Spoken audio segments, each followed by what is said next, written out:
Пластиковые отходы – невероятно серьезная экологическая проблема наравне с проблемой изменения климата. 80% отходов не перерабатываются и не сжигаются. По прогнозам британского фонда Эллен МакАртур, к 2025 году на 3 килограмма рыбы будет приходиться 1 килограмм отходов. В середине 20 века было произведено 8 миллиардов тонн пластика, а к середине 21 века этот показатель достигнет 34 миллиардов в год.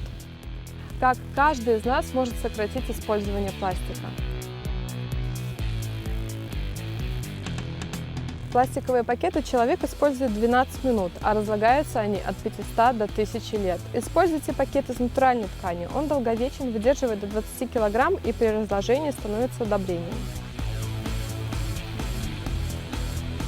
Пластиковые бумажные стаканчики содержат фенол, формальдегид, меламин и вызывает не только мигрень и аллергии, но и может быть причиной онкологических заболеваний и бесплодия, поэтому всегда пользуйтесь термокружками.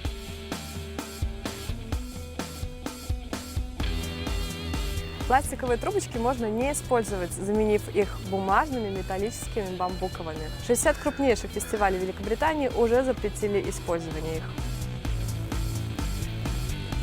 Тема Всемирного дня окружающей среды 2018 года – бой с загрязнением пластиком. Многие страны уже начали действовать. В Великобритании разработан план природоохранных мер за полное сокращение пластика к 2042 году. В Беларуси к 2020 году будет внедрена депозитная система сбора тары, а Минприроды Республики выступает с инициативой ограничения использования пластиковой тары и введения налога на пакеты по примеру стран Евросоюза. Своими маленькими каждодневными действиями вы можете менять жизнь на Земле к лучшему. Не думайте, действуйте!